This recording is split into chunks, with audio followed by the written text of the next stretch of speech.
Grandi navi, Bocca di Porto del Lido, Malamocco, Chioggia. Sono le tre opzioni fuori dalla laguna individuate tempo fa dal Ministero delle Infrastrutture e che ora, secondo indiscrezioni giunte dai palazzi romani, sembrano avere come opzione più accreditata proprio l'area clodiense. Questa dunque potrebbe essere la soluzione, già nella testa del ministro Toninelli e la preferita dal Movimento 5 Stelle. Risolverebbe dunque la questione delle grandi navi, ma inevitabilmente comporterebbe altre problematiche da affrontare, costi in primis.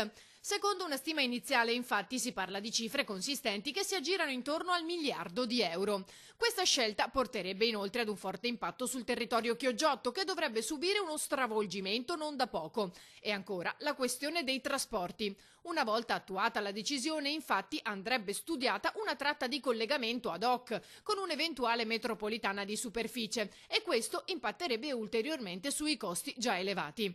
La scelta di Chioggia per far uscire le grandi navi della laguna però metterebbe con tutta probabilità la parola fine alla battaglia del GPL. Le due cose infatti non potrebbero convivere, togliendo anche un grattacapo allo stesso sindaco Ferro che tempo fa ha dichiarato con un certo entusiasmo la disponibilità a ospitare la crocieristica a Chioggia.